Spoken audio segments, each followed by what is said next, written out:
Hello दोस्तों, नमस्कार। आप सभी लोगों का एक बार फिर से स्वागत है मेरे YouTube चैनल इन्वेस्ट विद अमन में।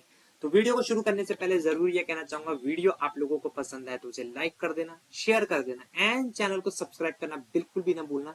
एंड एक और डिस्क्लेमर वीडियो शुरू करने से पहले ही देना चाहूंगा कि इस वीडियो में जितने भी स्टॉक्स की चर्चा होगी वो किसी भी तरह का कोई बाय सेल या होल्ड का रिकमेंडेशन बिल्कुल भी नहीं है। ये जो स्टॉक्स हम चर्चा करेंगे सिर्फ न्यूज के बेसिस पे, और ये न्यूज भी कोई रिपोर्ट्स के थ्रू मैं नहीं बताने वाला हूँ। जितनी भी न्यूज के रेफरेंस या प्रेजेंटेशन आपको चाहिए वो आपको एनएससी या बीएससी की वेबसाइट पे क्लियरली आराम से इजीली ढूंढने पे मिल जाएंगी।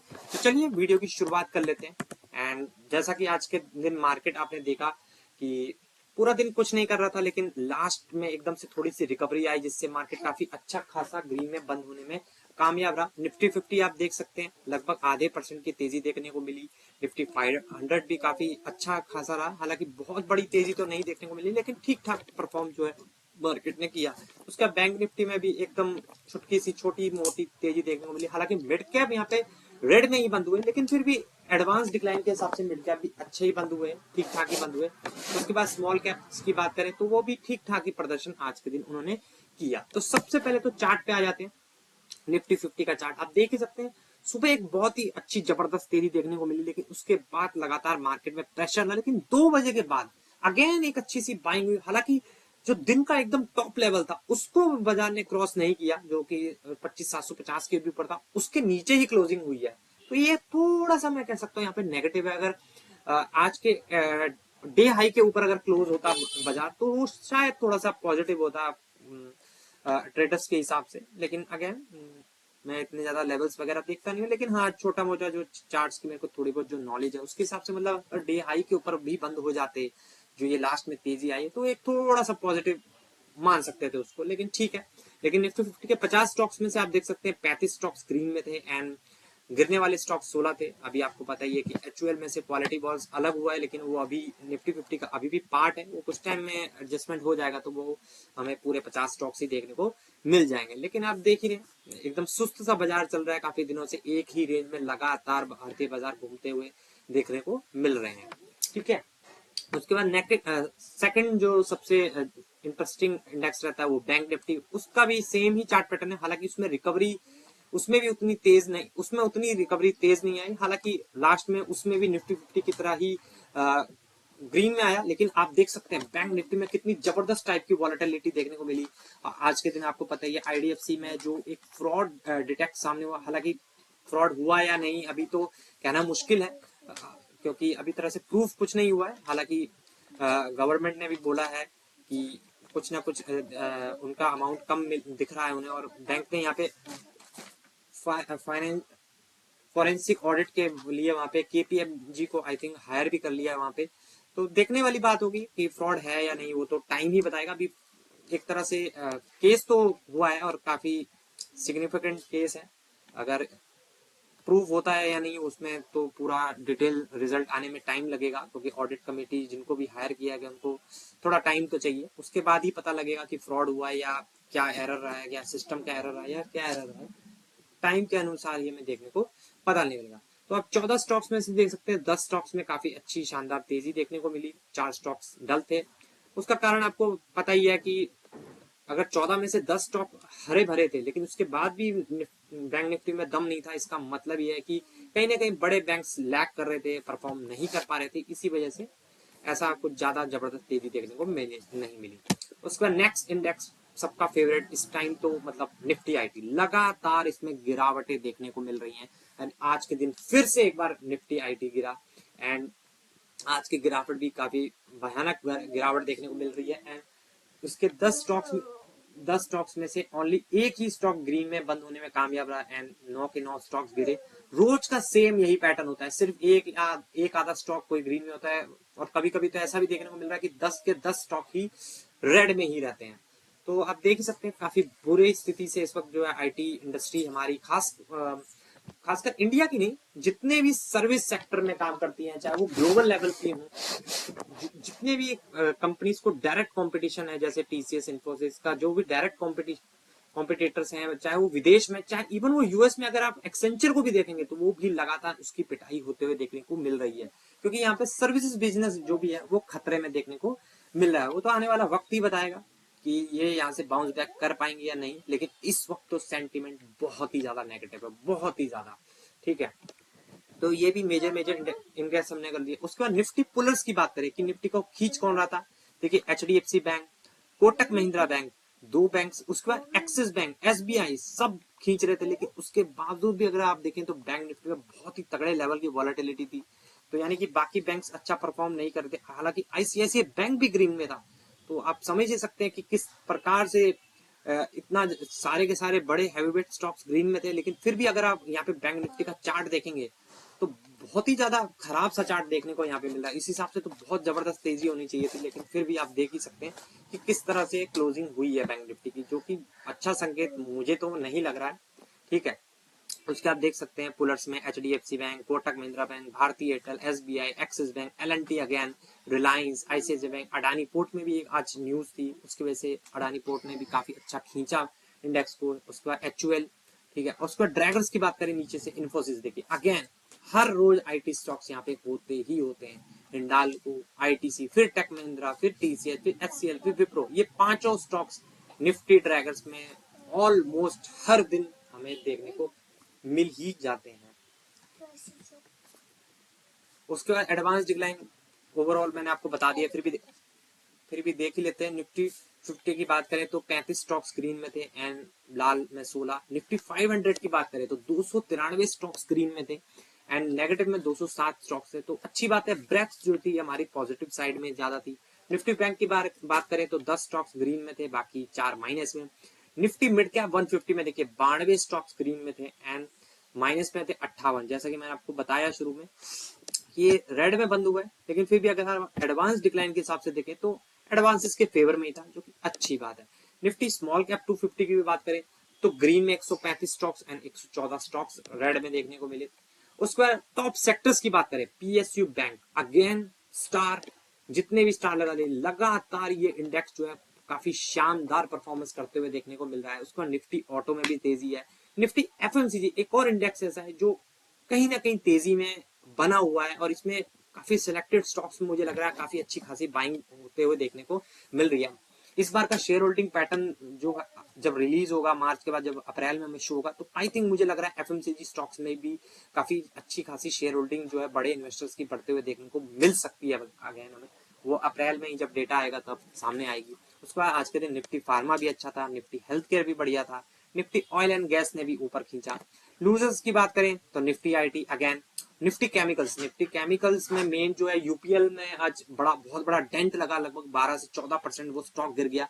और यूपीएल भी काफी बड़ा वेटेज रखता है निफ्टी केमिकल्स में, इसीलिए आज के दिन, क्योंकि ये वाला इंडेक्स बहुत ही कम देखने को मिल जाता है, मतलब बहुत कम चर्चा होती है इस इंडेक्स की, लेकिन आज के दिन यूपीएल की वजह से ज्यादा रडार पे आया लोगों के। एंड निफ्टी कंज्यूमर ड्यूरेबल्स की बात करें वो भी डाउन था थोड़ा सा। निफ्टी मेटल भी थोड़ा बहुत डाउन था, क्योंकि मेटल अगर इंडेक्स भी देखा जाए तो काफी स्ट्रॉन्ग देखने को मिल रहा है, लेकिन आज भी रेड में था, लेकिन बहुत ज्यादा कोई मेजर कट नहीं थे इसमें, ठीक ठाक ही था, 0.23%। निफ्टी रियलिटी भी थोड़ी सी गिरावट देखने को मिली।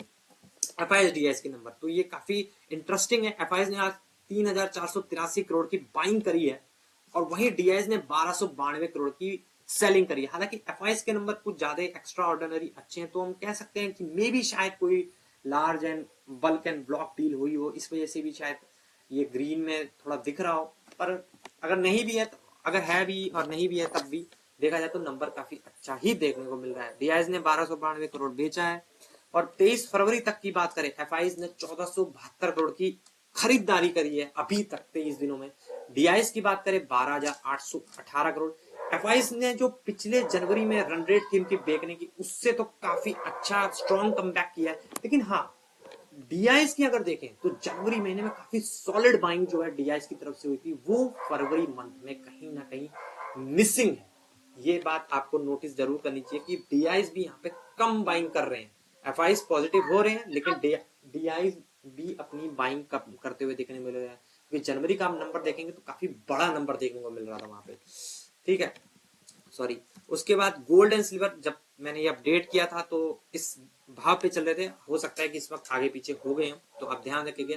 गोल्ड जो है $5161 के आसपास एंड एमसीएक्स पे 1,59,900 के आसपास है। सिल्वर $86 के आसपास, एमसीएक्स पर 2,66,000। तो कहीं ना कहीं ये दोनों मेटल्स जो है कंसोलिडेट कर रहे हैं, ठीक है। और जो कि अच्छी बात है, अगर एक बहुत ही बड़ा बुल रन होता है उसके बाद अगर कोई भी कमोडिटी हो, स्टॉक हो, अगर कंसोलिडेट करता है तो एक अच्छी बात होती है और हेल्दी चीज होती है वो लॉन्ग टर्म के हिसाब से। क्योंकि एक तरफा चीज अगर ऊपर जाती चली जाए तो उसमें आप रिटर्न्स नहीं कमा सकते। अगर कोई चीज ऊपर चली गई है उसके बाद वो ठंडा हो या कंसोलिडेट हो तब उसमें रिटर्न्स दोबारा बनते हैं। और वो एक अच्छी चीज है कि वो ठंडे पड़ रहे हैं धीरे धीरे। इन्वेस्टर्स का रुख भी आई थिंक कहीं ना कहीं स्लो होता हुआ देखने को मिल रहा है, क्योंकि वो एक ही रेंज में घूम रहे हैं। तो शायद वहां से पैसा अगर निकलेगा तो शायद इक्विटी मार्केट की तरफ जा सकता है। लेकिन अभी भी मुझे लगता है इस चीज में होने में अभी टाइम है, ठीक है। क्योंकि अभी भी लगातार जो है इनफ्लोज जो है गोल्ड ईटीएफ, सिल्वर ईटीएफ में लगातार बढ़ते हुए देखने को मिल रहे हैं। उसके बाद ब्रेंट क्रूड की बात करें तो कम से कम $70 के ऊपर ही अभी भी ट्रेड कर रहा है। जब मैंने डेटा लिया था तो थोड़ा सा नेगेटिव है, अगर 70 के नीचे आ जाए तो धीरे धीरे और पॉजिटिव हो जाएगा, ठीक है। 10 ईयर्स बॉन्ड यील्ड की बात करें तो वो भी लगातार हायर साइड पे ही बनी हुई है। हाँ, एक और अच्छी चीज है कि जो एक दो दिन पहले हमारा रुपी जो है डॉलर के अगेंस्ट 91 पार कर गया था, वो अगेन 91 के नीचे आया, जिसकी वजह से आप देख रहे हैं अगेन एफआईज ने थोड़ी सी खरीदारी करना शुरू कर दी। मेरे को याद है अभी 2 दिन पहले आई थिंक जब 91 के ऊपर जब डॉलर गया था तो एफआईज ने उस दिन सेल किया था। तो एक अच्छी चीज है कि अगर जितना रुपी जो है स्ट्रांग होगा यूएस डॉलर के अगेंस्ट, उतने एफआईज के इन्वेस्ट करने के चांस ज्यादा बढ़ जाते हैं इंडियन मार्केट में। थोड़ा सा उनके लिए थोड़ा पॉजिटिव रहता है, क्योंकि वो जो है अपने रिटर्न्स डॉलर टर्म्स में देखते हैं। ये बात आपको हमेशा ध्यान रखनी चाहिए, ठीक है। उसके बाद कुछ स्टॉक्स इन न्यूज की बात कर लेते हैं। 3-4 स्टॉक्स को ही मैंने यहाँ पे इस वीडियो में लिया जो कि कुछ ज्यादा मुझे इंपॉर्टेंट लगे और काफी अच्छा कॉन्ट्रैक्ट लगे। तो पटेल इंजीनियरिंग एक स्मॉल कैप टाइप की कंपनी है। उनको एक रेणुका जी डैम प्रोजेक्ट मिला है, L1 बिडर हुए हैं वो। और ये कब मिला है? पटेल इंजीनियर को Himachal Pradesh power corporation limited HPPCL ने Renuka ji dam project package 1 के लिए लोएस्ट बिडर डिक्लेयर किया है। लोकेशन है सिरमौर, हिमाचल प्रदेश में। 910 करोड़ जीएसटी सहित। ड्यूरेशन है 30 महीनों की। स्कोप क्या होगा, क्या काम करेंगे वो? 3 diversion tunnels 9.5 metre diameter, inlet and outlet portals 6 kilometre access roads, hydro mechanical gates and instrumentation. ये प्रोजेक्ट वाटर स्टोरेज और हाइड्रो पावर डेवलपमेंट के लिए महत्वपूर्ण है। तो अच्छी बात है, एक छोटी कंपनी को एक बड़ा ऑर्डर मिला है यहाँ पे, तो देखते हैं। लेकिन लॉन्ग टर्म के हिसाब से कंपनी के लिए बेनिफिशियरी जरूर रहने वाला है, ठीक है। उसके बाद बात कर लेते हैं ओलेक्ट्रा ग्रीन टेक। इस कंपनी के बारे में आई थिंक बहुत सारे लोगों ने सुना भी होगा। इनको 1085 इलेक्ट्रिक बसेस का ऑर्डर मिला है। इस कंपनी की खास बात यह है कि ये बसेस सेगमेंट में काम करता है, लेकिन सिर्फ और सिर्फ इलेक्ट्रिक में, ठीक है। तो ओलेक्ट्रा ग्रीन टेक को 1085 इलेक्ट्रिक बसेस का बड़ा ऑर्डर मिला है। ऑर्डर कहां से मिला है? Telangana state road transport corporation की तरफ से। 1025 बसें होंगी 12 मीटर नॉन एसी एंड 60 बसें 12 मीटर एसी बसें होंगी। उनको ऑर्डर मिला है। ऑर्डर की लगभग वैल्यू है 1800 करोड़। कितने टाइम में इनको डिलीवरी करना है? लगभग 20 महीने में। और कॉन्ट्रैक्ट मॉडल है, ग्रॉस कॉस्ट कॉन्ट्रैक्ट 12 साल का है। मेंटेनेंस ओलेक्ट्रा द्वारा ही होगा 12 साल तक। ये ऑर्डर कंपनी की इलेक्ट्रिक मोबिलिटी सेगमेंट में मजबूत ग्रोथ को दिखाता है कि कंपनी अच्छा काम कर रही है। इस वजह से इनको ऑर्डर। भारतीय एयरटेल को लेकर भी एक काफी बड़ी खबर है। भारतीय एयरटेल लिमिटेड एनबीएफसी जो है उनकी, उसको एक्सपांड वो करने वाले हैं। तो भारतीय एयरटेल लिमिटेड अपने एनबीएफसी बिजनेस को बड़ा स्केल देने की प्लानिंग कर रही है। एनबीएफसी सब्सिडरी है एयरटेल मनी लिमिटेड। कैपिटल इंफ्यूज करेंगे वो 20,000 करोड़ अगले कुछ सालों में, ठीक है। 70% एयरटेल कंट्रीब्यूट करेगा, 30% भारतीय इंटरप्राइजेज। आरबीआई लाइसेंस मिला है 13 फरवरी 2026 को। अब तक 9,000 प्लस करोड़ लोन डिसबर्समेंट हो चुके हैं एलएसपी प्लेटफॉर्म के थ्रू। एम क्या है? इंडिया में क्रेडिट गैप कम करना, simple secure innovative digital financial service देना, फाइनेंशियल इंक्लूजन को बूस्ट करना। ये एक्सपांशन एयरटेल के टेलीकॉम बिजनेस के साथ एक strong financial growth engine create करेगा। तो जैसा कि जियो ने भी एंट्री मारी थी इस स्पेस में, कहीं ना कहीं भारती एयरटेल भी आई थिंक उनको भी ये स्पेस जो है काफी हॉट देखने को लग रही है। उनको भी लग रहा है कि यहाँ पे शायद बहुत बड़ी ग्रोथ हो सकती है, क्योंकि आप देख सकते हैं 20,000 करोड़ का फ्रेश कैपिटल वो डालने वाले हैं अगले कुछ सालों में, यानी कि वो इस बिजनेस को लेके काफी ज्यादा एग्रेसिवली जाने वाले हैं, और हो सकता है ये अमाउंट और भी बढ़े आने वाले टाइम पे। ठीक है, तो ये एक इंपॉर्टेंट न्यूज थी, इसलिए मैंने यहाँ पे इसको कवर किया। उसके बाद मोरेपन लैबोरेटरीज लिमिटेड, ये भी एक छोटी कंपनी है, लेकिन इंटरेस्टिंग क्यों है, क्योंकि ये जो सीडीएमओ काम होता है फार्मा सेगमेंट में, कॉन्ट्रैक्ट डेवलपमेंट मैन्युफैक्चरिंग का, ये एक काफी इंपॉर्टेंट है। और बोला जाता है कि यहाँ पे भी एक नेक्स्ट ग्रोथ जो है, जैसा आज से 10-15 साल पहले हमारे आईटी कंपनीज ने काम किया था, वैसा ही कुछ काम सीडीएमओ, इंडियन सीडीएमओ कंपनीज भी कर सकती हैं। सीडीएमओ की फुल फॉर्म आप देख सकते हैं, contract development and manufacturing organisation. जो भी बड़ी बड़ी फार्मा कंपनीज होती हैं जो रिसर्च का काम करती हैं, उनके लिए काम करती हैं। तो मोरेपन लैबोरेटरीज लिमिटेड ने 825 करोड़ यानी कि लगभग 91 मिलियन यूएसडी का एक multi year global CDMO contract secure किया है एक लीडिंग ग्लोबल फार्मा कंपनी से। डील की वैल्यू है 825 करोड़। सप्लाई स्टार्ट होगी 4 से 5 महीने में। ठीक है, एग्जीक्यूशन होगा अगले फाइनेंशियल ईयर के Q1 तक। ठीक है, स्ट्रेंथ पॉइंट क्या है, 40+ साल का एपीआई मैन्युफैक्चरिंग एक्सपीरियंस है इनके पास। US FDA, WHO, GMP, EU approve facilities, regulated market में स्ट्रॉन्ग प्रेजेंस है इनकी। ये डील मोरेपन के सीडीएमओ सेगमेंट में एंट्री और ग्लोबल एक्सपांशन का बड़ा माइलस्टोन है। तो एक सीडीएमओ सेक्टर में ये एक काफी अच्छी एंट्री करी है, पुरानी कंपनी है, और एक और बिजनेस सेगमेंट में अगर वो गए हैं तो वो अच्छी ही बात है कंपनी के लिए लॉन्ग टर्म के हिसाब से। एक और दो company, Tata communication and RailTel corporation, इन दोनों ने आपस में पार्टनरशिप करी है। किस लिए करी है तो पढ़ लेते हैं। टाटा कम्युनिकेशन और रेलटेल ने इंडिया के डिजिटल इंफ्रास्ट्रक्चर को और स्ट्रॉन्ग बनाने के लिए स्ट्रेटेजिक कोलैबोरेशन किया है।